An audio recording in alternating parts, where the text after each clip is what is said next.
Bonjour à tous. Comme moi, vous voyez l'heure, mais vous allez devoir manger un repas d'abord spirituel. Et ensuite, on verra pour le repas charnel.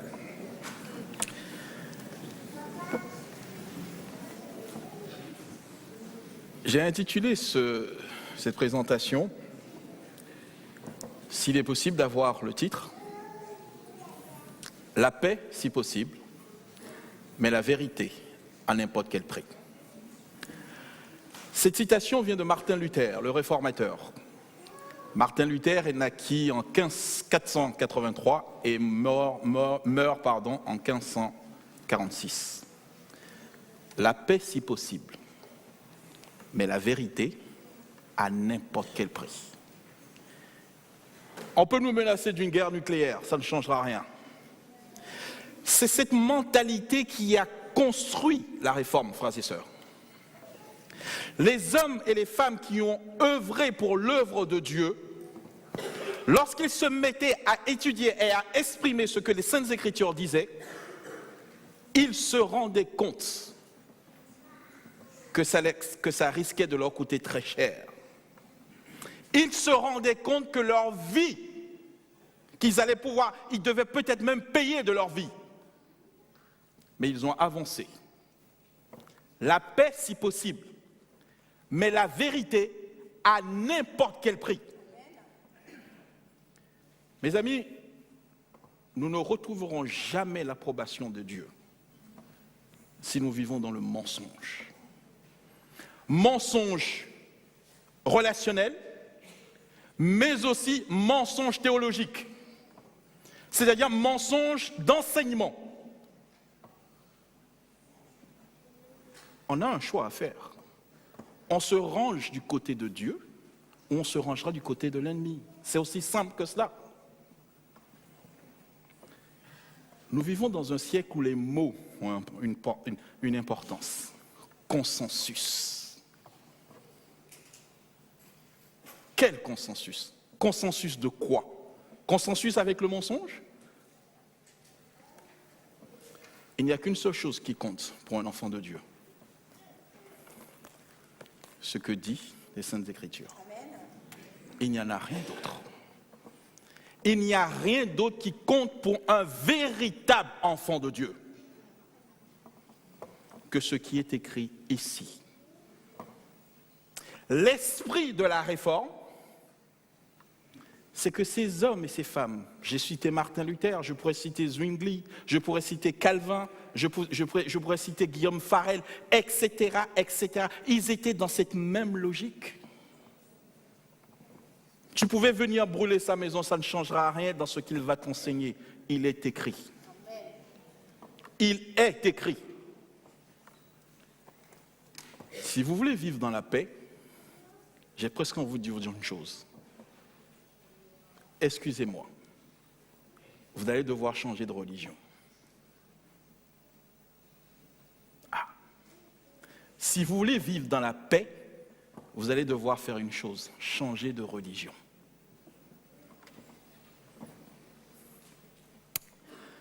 Prions ensemble. Nous voulons, Seigneur, que tu sois parmi nous et que ton esprit guide et instruise ton Église à salut au nom de Jésus. Amen. Yoann nous a lu tout à l'heure Apocalypse chapitre 13. Pour introduire ce que nous allons étudier, très brièvement, je voudrais ensemble que nous plantions le décor. Peut-être que ma phrase tout à l'heure vous a surpris. Mais en fait, je ne fais que répéter ce que les Saintes Écritures disent. Nous allons étudier Apocalypse chapitre 13. Nous le ferons en deux parties. Aujourd'hui et sabbat après-midi. Nous rentrerons plus en amont dans les détails. Premièrement, il nous faut comprendre que le chapitre 13 de l'Apocalypse fait partie d'une chaîne, ce qui est nommé une chaîne prophétique. C'est-à-dire qu'on va nous raconter une histoire au début et on va nous emmener jusqu'à la fin de cette histoire. Donc cette chaîne prophétique commence au chapitre 12 de l'Apocalypse et va se terminer au chapitre 14, le verset 5. Donc chapitre 12, premier verset, jusqu'au chapitre 14, verset 5, nous avons ici une chaîne prophétique. Qu'avons-nous? Comment commence cette chaîne prophétique? Lisons Apocalypse chapitre 12 à partir du premier verset. J'espère que nous avons tous nos Bibles. Apocalypse chapitre 12, verset 1er. Un grand signe parut dans le ciel. Une femme enveloppée du soleil, la lune sous ses pieds et une couronne de 12 étoiles sur sa tête. Elle était enceinte et elle criait, étant en travail et dans les douleurs de l'enfantement. Un autre signe parut dans le ciel. Et voici, c'était un grand dragon rouge feu, ayant 7 têtes et 10 cornes, et sur ses têtes, 7 diadèmes. Sa queue entraînait le tiers des étoiles du ciel et les jetait par terre. Il nous faut savoir d'abord qui et qui fait quoi dans cette affaire. Qui est qui? Nous savons tous que l'Apocalypse, la prophétie, le langage prophétique utilise des symboles pour décrire une réalité spirituelle. Qu'est-ce que nous avons au début de ce chapitre? Un grand signe parut dans le ciel et c'était une femme. C'est de cette façon, et j'aimerais vous lire 3 textes que vous connaissez tous. Premièrement, lorsque dans Matthieu chapitre 25, il est parlé je l'ai lu tout à l'heure, des 10 vierges. On parle ici de quoi? D'église. Autrement dit, d'institution religieuse. La femme, dans la prophétie, est le symbole de l'église. Premier texte. Deuxième texte. 2 Corinthiens chapitre 11, verset 2, nous dit ceci. Je vous ai fiancé je vous ai fiancé comme des vierges à votre époux qui est le Christ. De qui parle l'apôtre Paul dans ce texte? De l'Église. Sommes-nous d'accord? Parfait. Apocalypse chapitre 14, le verset 4, nous dit ceci.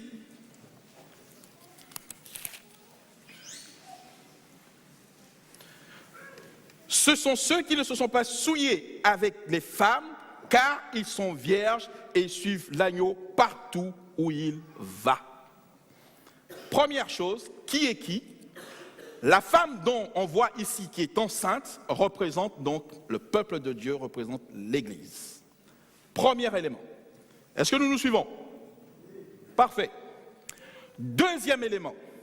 Ensuite, un autre signe parut et c'était là un dragon rouge feu qui se tenait devant la femme pour dévorer l'enfant qui allait naître. Qui représente ce dragon? Facile. Très facile. Alors, je vous laisse. Qui représente ce dragon?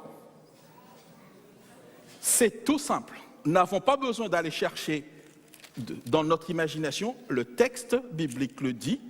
Apocalypse 12, verset 7. Je lis. Il y eut guerre dans le ciel. Donc, Apocalypse 12, verset 7. Il y eut guerre dans le ciel. Michel et ses anges combattirent contre le dragon, et le dragon et ses anges combattirent, mais ils ne furent pas les plus forts, et leur place ne fut pas trouvée dans le ciel. Verset 9. Il fut précipité, le grand dragon, le serpent ancien, appelé, quoi? Le diable et Satan, celui qui séduit toute la terre. Il fut précipité sur la terre et ses anges furent précipités avec lui. Nous avons donc identifié 2 choses. La femme qui est enceinte représente l'Église, le peuple de Dieu. Le dragon qui se tient là représente qui? Satan. Qu'il me soit donc permis de nous dire ici que nous sommes en guerre. Le dragon a un objectif, c'est quoi? C'est dévorer l'enfant qui va naître. C'est dévorer et persécuter cette Église. Oui ou non? Parfait. Je vais laisser maintenant de côté le chapitre 12. Parce que ce dragon que nous voyons dans le chapitre 12 va utiliser les trois entités que nous voyons maintenant dans le chapitre 13. On va s'arrêter. Il y a guerre, ok? Le dragon a l'objectif de persécuter, de dévorer l'enfant. Mais il ne peut pas le faire directement, ou du moins de la même manière que la femme, l'enfant représente une entité, il va utiliser d'autres entités pour faire ce travail. Est-ce que vous me suivez? Est-ce qu'on se suit? Si vous ne me suivez pas, arrêtez-moi s'il vous plaît. Est-ce que nous nous suivons? Merci. Et maintenant, revenons à notre chapitre. C'est le premier instrument que le dragon va utiliser. C'est cette première bête. Est-ce que maintenant nous pouvons avoir les diapos, s'il vous plaît? Apocalypse chapitre 13, premier verset. Je vis monter de la mer une bête qui avait 10 cornes et sur ses têtes... Je vis monter de la mer une bête qui avait 10 cornes et 7 têtes, et sur ses cornes 10 diadèmes, et sur ses têtes des noms de blasphème. Est-ce que je peux avoir la diapositive, si c'est possible? Ce que je voudrais vous faire signaler ici, même si nous ne rentrons pas dans tous les détails, c'est que nous comprenions et que nous ayons l'image de ce qui se passe. Jean voit surgir de la mer une bête. Ok? Il nous faut identifier qu'est-ce que c'est qu'une mer. Qu'est-ce que c'est que cette bête? Que représentent les cornes? Que représentent les têtes? Merci. Ah d'accord. Moi j'avais les yeux ici. Merci Sonia. D'accord? Que représentent ces choses? Apocalypse chapitre 17, verset 15 nous montre et nous détermine d'abord ce que représente la mer. Apocalypse 17, le verset 15 nous dit ceci. Le verset 15 nous dit ceci.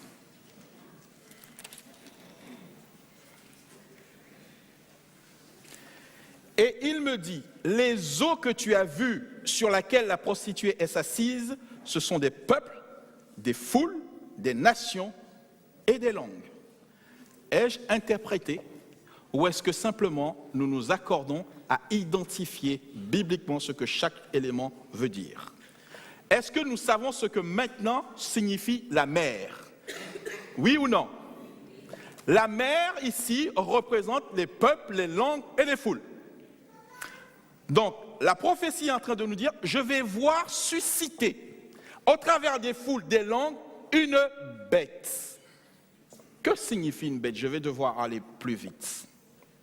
Daniel chapitre 7, le verset 17 et le verset 23, nous parlent des 4 royaumes qui vont sortir.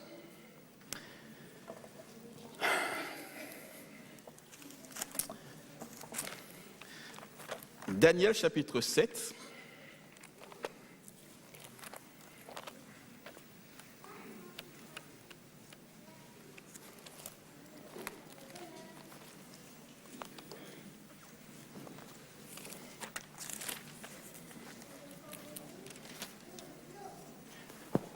Chapitre 7, verset 17 nous dit ceci.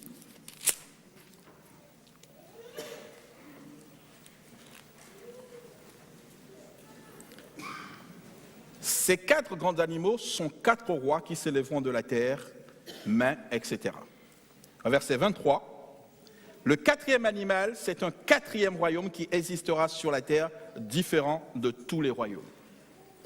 2e élément, la bête va représenter donc des puissances, des royaumes. Est-ce que nous nous suivons? Ou vous m'avez perdu? On se suit? Parfait. Elle avait 10 cornes et 7 têtes. Les cornes représentent surtout, toujours d'après la signification biblique, représentent des puissances. Et remarquez l'idée ici. Sur les cornes, il y a des quoi? Des diadèmes. OK? Et sur les têtes, il y a des noms de blasphème. Est-ce que nous nous suivons? Qui porte des diadèmes? Des rois. Oui ou non? Les cornes signifient la puissance. Mais on va mettre davantage encore l'emphase pour montrer qu'on est affaire ici non seulement à des rois, autrement dit à des pouvoirs civils. Est-ce que nous nous suivons? Les cornes représentent, il y en a 10, on ne va pas rentrer dans les détails, il y en a 10 parce que le texte va nous expliquer un peu plus loin. Il y aura 10 puissances civiles. Maintenant, on nous dit que les têtes avaient des noms de blasphème.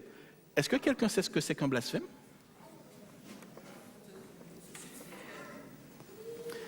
Le blasphème, on peut avancer. Le blasphème est une notion religieuse, mes amis. Quand on parle de blasphème, on parle d'une notion religieuse. Jésus, par exemple, il est dit ici, on va avancer jusqu'à la diapo 6. Dans Luc chapitre 5, le verset 21, nous trouvons cette phrase. Ce sont les pharisiens qui parlent à Jésus. Qui est celui qui profère des blasphèmes? Qui peut pardonner les péchés si ce n'est Dieu seul? On se suit? Moi, je vais arrêter de regarder derrière.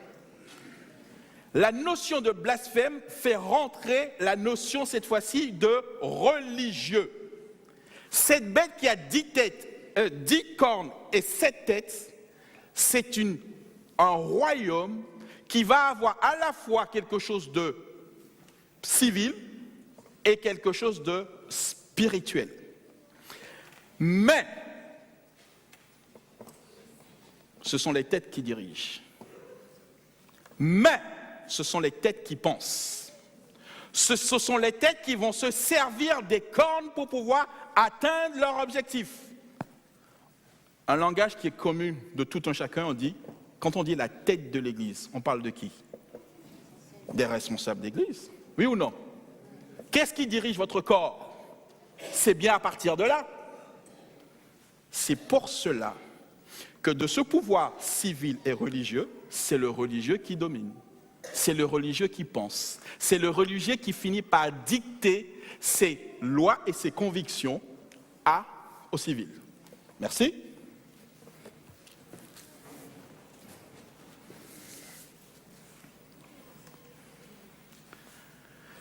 Il n'y a qu'une seule entité dans l'histoire de l'Église chrétienne qui correspond parfaitement à cette image.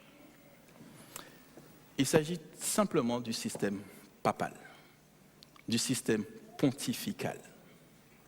L'histoire de l'Église nous démontre de manière claire et précise que le système qui a été conçu va utiliser le pouvoir civil pour parvenir à ses fins.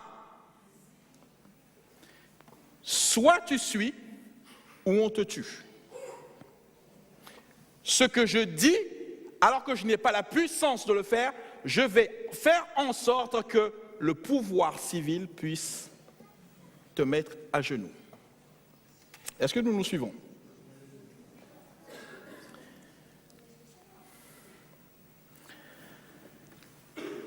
Rien, j'aime beaucoup cette diapositive, je vais la lire.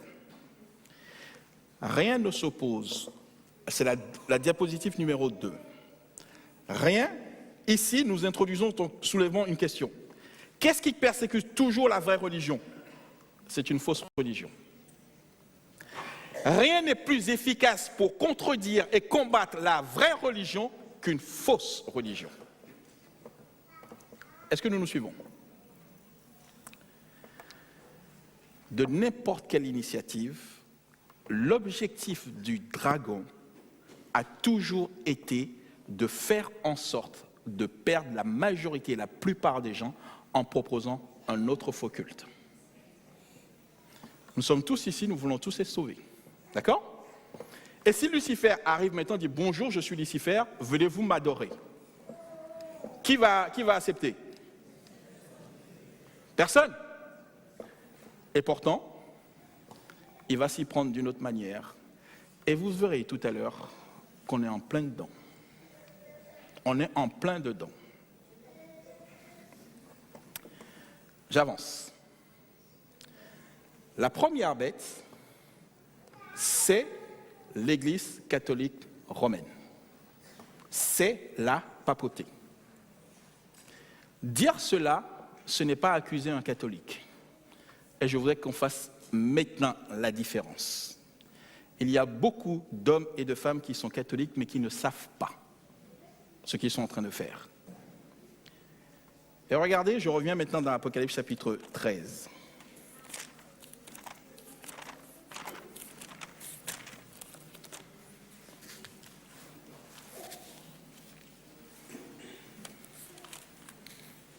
Il est dit ceci, au verset 4, « Et ils adorèrent le dragon parce qu'il avait donné autorité à la bête. » Je voudrais que nous puissions ensemble comprendre exactement ce qui se passe derrière. Tout culte catholique est un culte offert à Lucifer.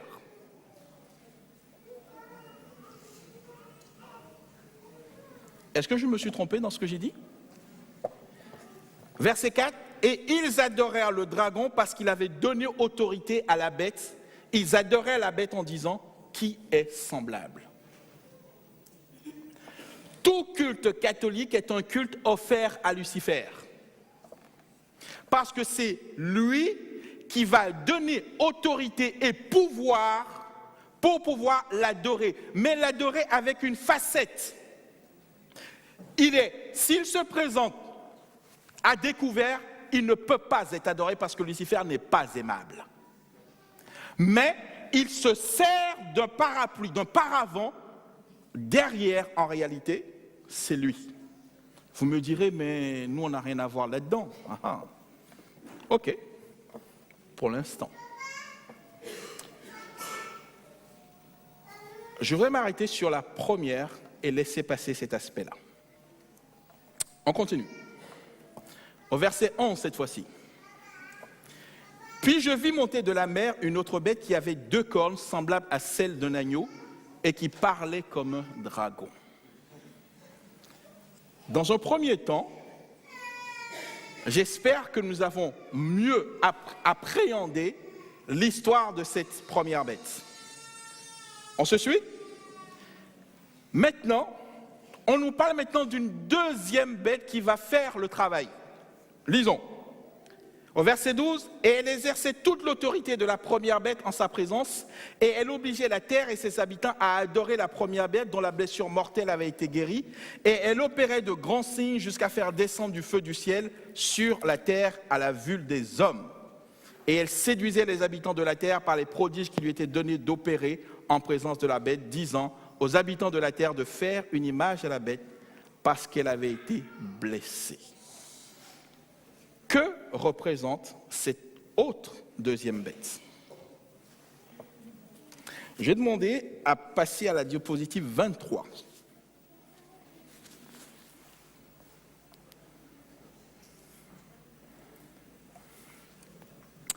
Pour l'instant, ce que je fais, je mets les bases.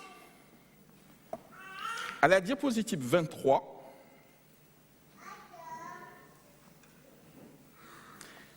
nous listons, j'ai commencé à lister ici les différentes activités de la seconde bête. Il est dit ici, elle exerçait toute autorité de la première bête en sa présence. Et elle faisait que la terre et ses habitants adoraient la première bête dont la blessure mortelle avait été guérie. Suivante, s'il vous plaît.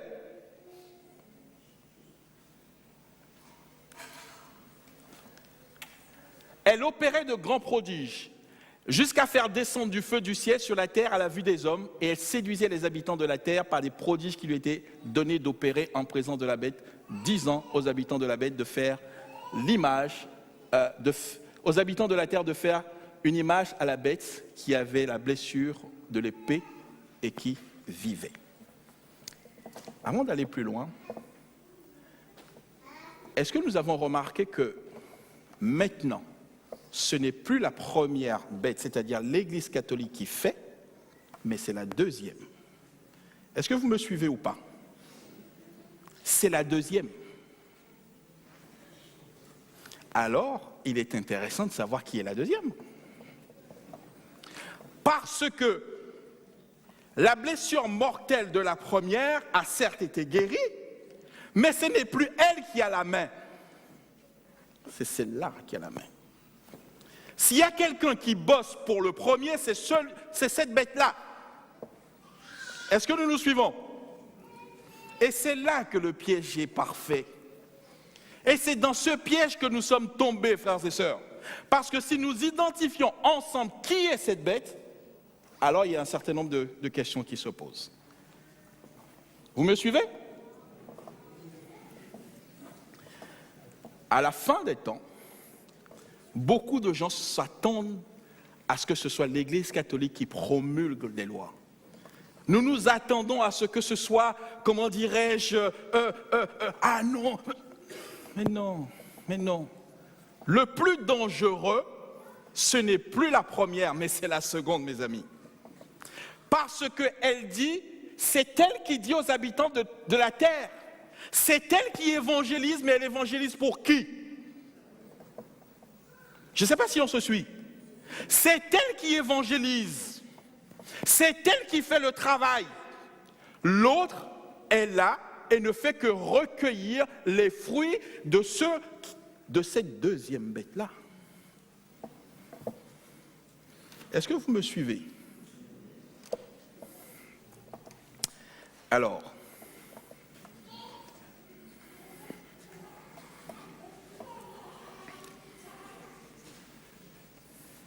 avançons avec la diapo.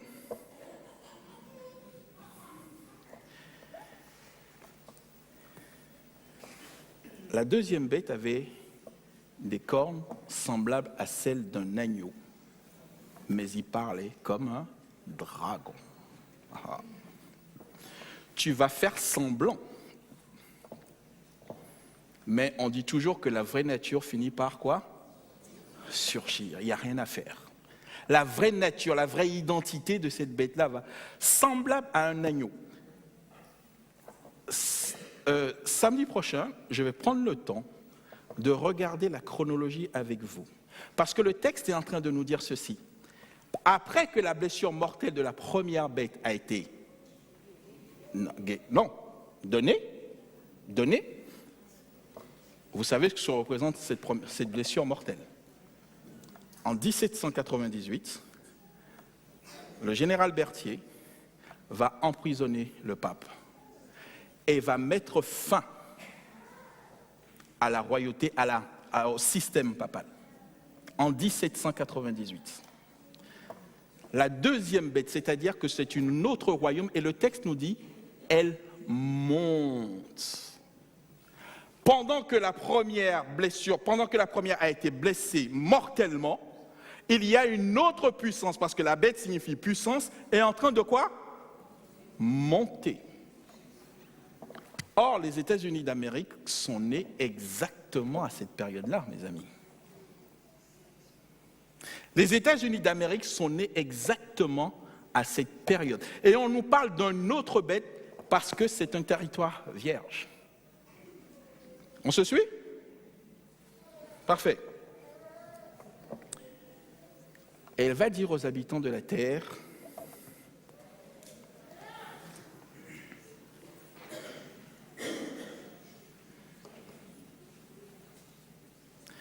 c'est aux États-Unis d'Amérique que le spiritisme va naître et va se développer. Cette bête va faire un certain nombre de choses. Et je vais prendre un élément. Et elle séduisait les habitants de la terre par les prodiges qui lui étaient donnés d'opérer en présence de la bête, disant aux habitants de la terre de faire une image de la bête. Et c'est ce sur quoi je vais m'arrêter. Qu'est-ce que ça veut dire faire une image de la bête? La première bête, donc le premier système politico-religieux, c'est le Vatican, qui s'est servi des pouvoirs civils pour accomplir leur œuvre. OK? C'est exactement ce que les États-Unis d'Amérique s'apprêtent à faire. C'est ça l'image de la bête.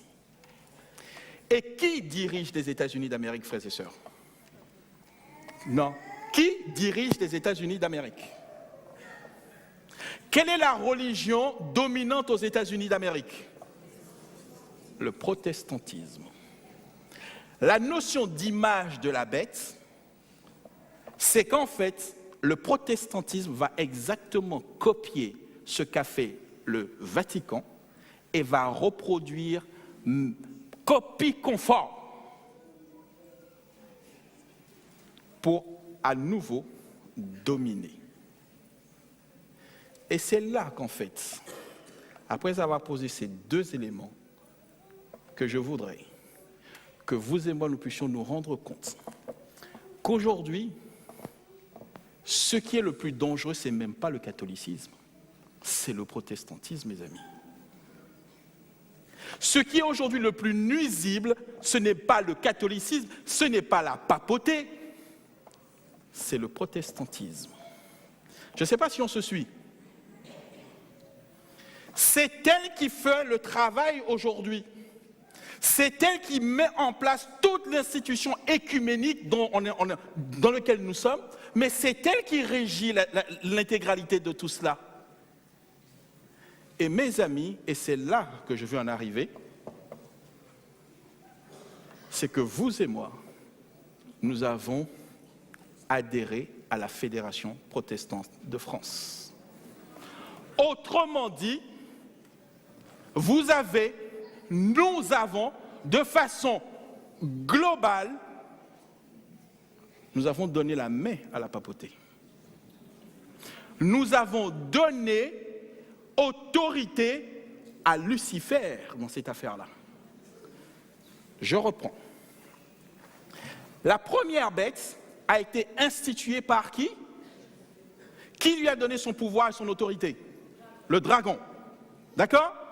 La deuxième bête, c'est elle qui fait le travail, donc le protestantisme qui met en route tout cela, mais elle a beau être comme un agneau, elle finit par parler comme qui? Comme son père, frères et sœurs. Comme son père. Autrement dit, adhérer à la FPF revient à donner la main au père de la FPF, c'est-à-dire à Lucifer.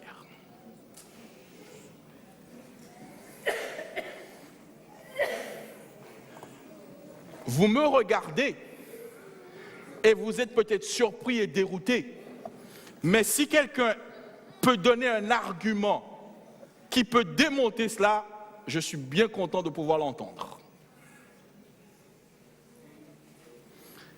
Adhérer à la FPF, c'est laisser. Et vous avez vu comment est-ce que le piège a parfaitement marché? Parce que si on vous avait dit, le pape, vous n'auriez pas fait cela. Oui ou non? Mais non, on n'aurait pas marché. Mais Lucifer le sait tellement bien qu'il va créer un autre système, mais on est pareil. On aime Jésus-Christ, vous et moi. Il n'y a pas de souci. Si on nous avait expliqué cela tôt, beaucoup d'entre nous ici, on dit jamais. Mais en fait, on nous a donné un venin, on vous a donné un somnifère. Dormez, dormez. On fait nos affaires. Et ça a marché, mes amis. Vous savez ce qui se passe? Et je vais prendre cette image. Jésus dit que la femme représente son Église. D'accord? Et il y a ici des femmes mariées, d'autres non. Supposons que vous avez quelqu'un qui vient vous dire on va se mettre à danser, on va boire, et puis on verra. Mais je suis certain que la plupart d'entre nous, non, ça, je suis chrétienne, pas question, etc. Et je vais vous raconter maintenant une histoire vraie. Cette jeune fille a reçu une éducation chrétienne. Mais en même temps, elle aimait le monde. Elle aimait un peu les affaires du monde. Et qu'est-ce qui s'est passé? Elle disait toujours à sa maman, je peux aller en boîte de nuit, mais je connais mes limites. Si on m'invite, mais je vais juste pour l'ambiance, etc., etc. Et ça a marché pendant un certain temps. Jusqu'au jour où cette jeune fille va tomber sur un os. Puisqu'elle refusait les propositions et les avances qui lui étaient faites, elle rentrait. La première fois, elle est rentrée chez elle, rien ne s'est passé. La deuxième fois, etc. Elle dit, bon, il n'y a pas de souci, je maîtrise la situation. Je maîtrise. Mais elle va rentrer, elle va tomber sur un os. Il y en a un qui avait vu cette affaire-là, dit, celle-là, je ne l'aurai pas en utilisant des méthodes ordinaires. Alors, cet homme lui a proposé de la déposer, mais de boire un dernier verre. Et vous savez ce qu'il y avait dans le verre? Somnifère. Mais le somnifère ne va pas agir tout de suite. Le temps, après avoir bu, on rentre dans la voiture, et c'est dans la voiture que, bing, notre jeune et belle fille s'est endormie. Sauf qu'elle s'est réveillée quelques heures plus tard, et c'est une histoire vraie, elle avait, excusez-moi, ses vêtements dans un état qui montre que pendant son sommeil, le monsieur s'était servi. Le monsieur l'avait violée. Le monsieur avait fait tout ce qu'il voulait et a laissé cette jeune fille au bord de la route et est parti. Regrettable peut-être, mais il s'est servi. C'est contre son gré, mais il s'est servi, oui ou non? La prudence veut, mes amis, mes frères, mes sœurs surtout, quand on ne connaît pas, on ne joue pas. Oui ou non? Il ne s'agit pas simplement de se dire « je suis là, etc., rien ne m'arrivera ». On va trouver un autre moyen pour contourner ta résistance. Je vais maintenant vous montrer en quoi ce que je viens de parler avec vous correspond exactement à notre histoire à l'Église adventiste en France. Je vais vous demander d'avancer. J'ai demandé à la diapositive d'avancer. Et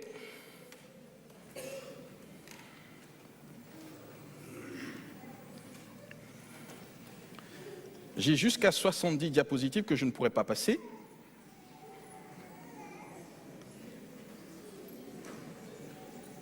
Voilà. C'est la diapositive 66. Regardez ce qui est écrit ici. Vocation de la Fédération protestante de France. La Fédération protestante de France a pour vocation première de contribuer au rapprochement de ces églises et de ces associations, de coordonner leurs actions et de les aider à assumer leurs responsabilités. Elle assure également un certain nombre de services communs, télévision, présence radio, etc., aumônerie, armée, aumônerie, etc., aumônerie aux prisons et aumônerie des établissements sanitaires et médico-sociaux, recherche biblique, relations avec les églises chrétiennes, information, communication, documentation. Un peu plus loin, il est clairement aussi dit que le président de la Fédération protestante de France est celui qui s'exprime au nom de tous les protestants qui ont adhéré. C'est elle qui s'exprime au nom, donc en votre nom, mes amis. Je ne sais pas si vous me suivez. En votre nom. Et c'est pour cette raison qu'il y a eu, lorsqu'il y a eu le mariage pour tous, et qu'on a parlé de cela, c'est lui qui s'est exprimé au nom de tous les adventistes du 7e jour français. C'est lui qui s'est exprimé au nom de toutes les églises, de tous les chrétiens protestants de France. C'est lui. Vous me dites que vous n'êtes pas concernés, mais vous êtes concernés. Nous sommes concernés par cette affaire-là. J'avance.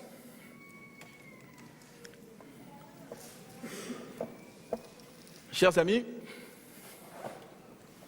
si nous pouvons avancer,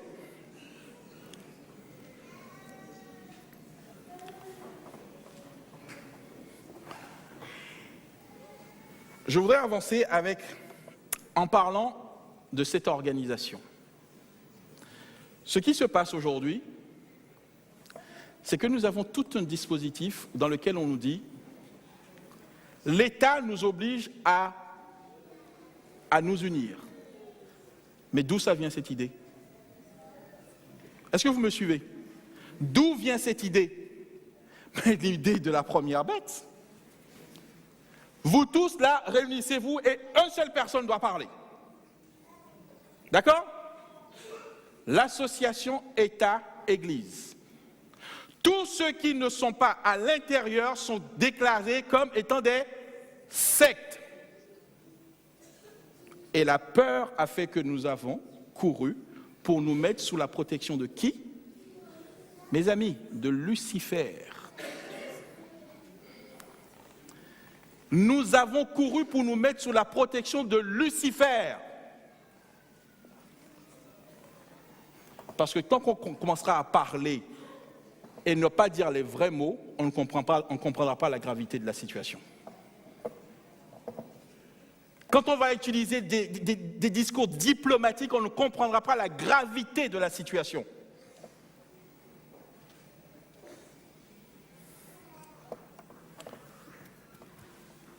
Alors, si nous parlons réforme, réveil, il y a quelque chose auquel nous sommes appelés à comprendre. Dieu ne pourra jamais accepter une communauté qui se met sous l'inspiration et sous l'autorité de Lucifer. Il y a un choix à faire. Et il y a une décision à prendre. Et il y a une orientation définitive que nous devons donner. C'est soit nous nous mettons sous l'autorité de Dieu et nous faisons ce que la parole de Dieu nous demande, ou nous nous mettons sous l'autorité des hommes avec les conséquences que cela va avoir.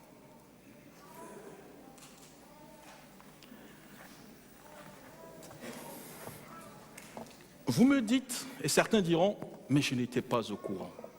Peut-être certains diront, après tout, qu'est-ce que ça change dans ma vie? Et là, je voudrais terminer en vous montrant qu'en fait, alors que nous pensons, les choses ont changé radicalement. Et je voudrais j'ai laissé des exemples de côté, mais j'y reviendrai samedi prochain. La définition même de l'évangile que l'Église protestante nous propose est fausse. Et je vais m'arrêter là. La définition même de l'évangile, qu'il nous propose est fausse. Et prenons un exemple. Abel et Caïn, deux adorateurs. Caïn n'était pas un païen. Caïn était aussi un adorateur. Abel aussi était un adorateur. Alors que les deux viennent offrir quoi? Un sacrifice. Ah ben attendez, mais lui aussi il est croyant. Sauf que Caïn, lui, décide d'offrir son sacrifice, ce qui lui est agréable. Mais Abel se conforme à la volonté de Dieu. Et le texte nous dit que Dieu jeta un regard favorable sur le sacrifice d'Abel, mais ne jetait pas un regard favorable sur le sacrifice de Caïn. Et vous avez là deux religions, mes amis, deux religions diamétralement opposées. Le premier consiste à dire « j'aime Dieu, mais je fais ce que je veux ». Le second, c'est dire « j'aime Dieu, mais je fais ce que Dieu me demande ». Ça, c'est la vraie différence. Ça, c'est le fondement. Et depuis la Genèse, rien n'a changé. Rien n'a changé. Un autre exemple. Dieu demande, si vous avez péché, offrez un sacrifice parfait, un agneau sans défaut. Oui ou non? Parfait. Là, par ce sacrifice, je veux montrer le sérieux, l'attachement que j'ai pour pouvoir être pardonné et sauvé. Mais les Israélites Ils vont se dire, oh, un agneau, c'est un agneau. Dès que c'est un agneau, c'est bon. C'est bon. Il a un peu les yeux, machin, mais c'est pas grave. Allez, offrez ça. C'est exactement le genre de culte qu'on nous propose aujourd'hui. Des sacrifices dégoûtants. Parce que lorsque la religion constitue à faire des compromis, c'est forcément la religion du diable, mes amis. C'est forcément la religion de l'ennemi. Ce n'est pas le combat entre Dieu et le diable, ce n'est pas l'athéisme. C'est la fausse conception par rapport à la vraie conception. Si tu aimes Dieu, mon ami, règle toute ta vie en harmonie avec la parole de Dieu. Ne fais aucun compromis, d'aucune sorte, d'aucune manière. Aujourd'hui, qu'est-ce qu'il nous propose? Si tu aimes Jésus et que tu es homosexuel, Dieu va comprendre. L'essentiel, c'est que tu viennes chanter pour lui. Si tu aimes Jésus, c'est pas la peine de garder le sabbat, mais Dieu va comprendre. L'important, c'est ce que j'ai dans le cœur. Ça, c'est la religion qu'il préconise et qui est rentrée subtilement dans l'Église adventiste. Les loups sont rentrés, frères et sœurs. Des loups sont rentrés. Si tu aimes Dieu,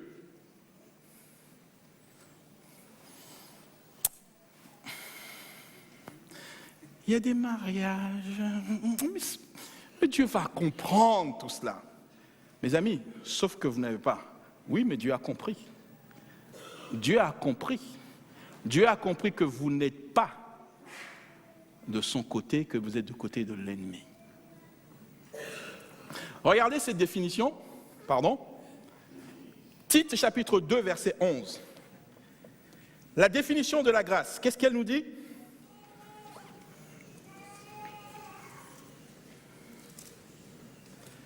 Car la grâce de Dieu, c'est la diapo 67. Car la grâce de Dieu, source de salut pour tous les hommes, a été manifestée.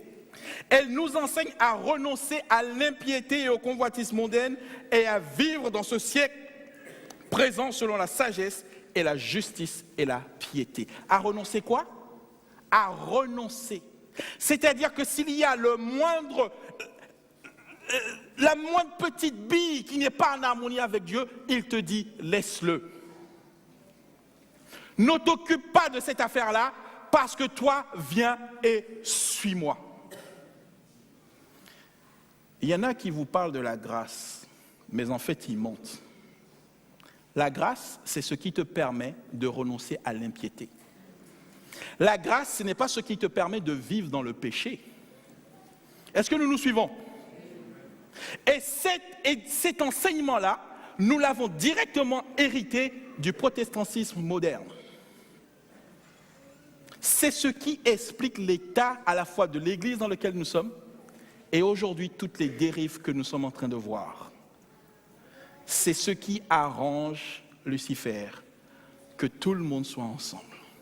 Peu importe ce que tu viens, peu importe ceci, etc., tout le monde ensemble. Jésus dit, dans Matthieu chapitre 5,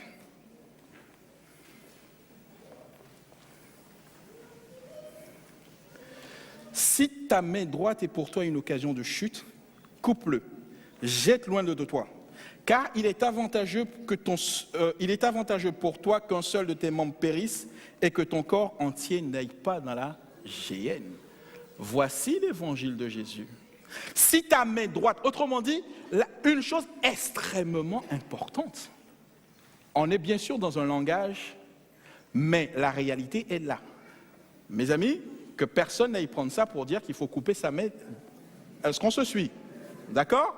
Ok. Il ne faut pas qu'on me dise que... Mais, on est en train de nous dire, s'il y a quelque chose, même si tu juges cela extrêmement important, indispensable pour toi, mais si c'est une occasion de chute, coupe-le. Coupe ça. coupe cette affaire-là et jette-le loin de toi. Ça, c'est ce que la grâce de Dieu nous permet de faire, frères et sœurs. De considérer que rien ne doit être plus important que notre salut pour notre destinée éternelle. Rien, absolument rien, ni femme, ni enfant, ni quoi que ce soit qui m'empêche de me préparer et d'être en harmonie avec le Christ. Rien. Et tout d'un coup, dans ces cas-là, aucun sacrifice ne devient plus grand. Aucun sacrifice. Aucune interdiction. Le plus important, en fait, c'est que, ça, ce n'est pas en harmonie avec Dieu. Désolé. Et non, il comprendra. Mais c'est difficile. Mais Jésus est bon. Oui, il est bon. Et il est saint. Et il est juste. Il est bon. Il est saint, il est juste. Si tu veux suivre Jésus, coupe tout ce qui est un obstacle pour toi dans ta destinée éternelle. Jésus continue.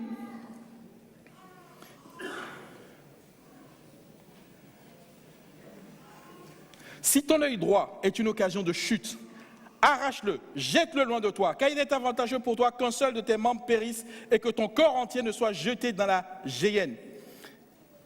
Si ton œil...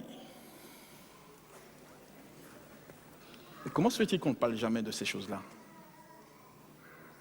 Il est rentré un évangile qui n'est pas un évangile, mais qui est en fait une contrefaçon démoniaque dans la façon dont on appelle aujourd'hui beaucoup d'entre nous à vivre notre évangile.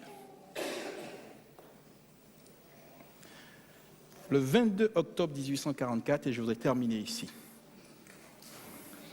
Jésus est rentré dans le lieu très saint du sanctuaire.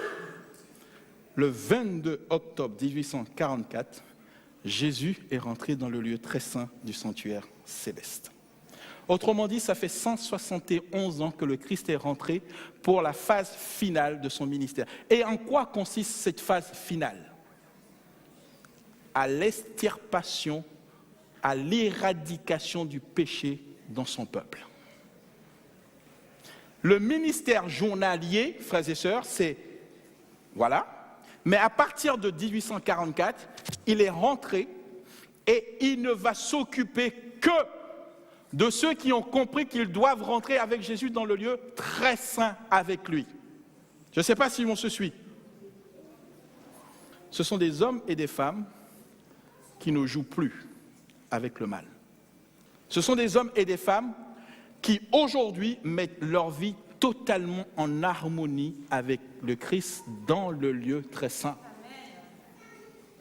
Ce n'est pas ces individus, je pêche, je me repens. Je pêche, je me repens. Non, on ne peut plus jouer. C'est soit tu demandes au Seigneur, et savez-vous pourquoi ces gens-là sortiront vainqueurs? Parce que dans le lieu très saint, ils sont directement en communion avec le Christ lui-même. Et la présence immédiate du Christ fait en sorte qu'il éradie.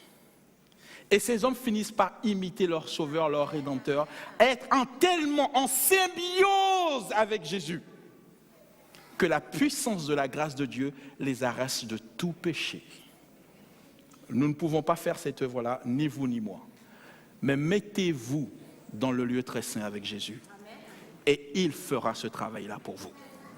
Ça, c'est la grâce de Dieu. Amen. Faire qu'un voleur devienne un homme honnête. Faire qu'un homosexuel puisse comprendre et laisser Jésus le guérir de son homosexualité. Et là, il rendra gloire à Dieu parce que j'étais, mais je ne suis plus, par la puissance de celui qui est mort pour moi sur la croix.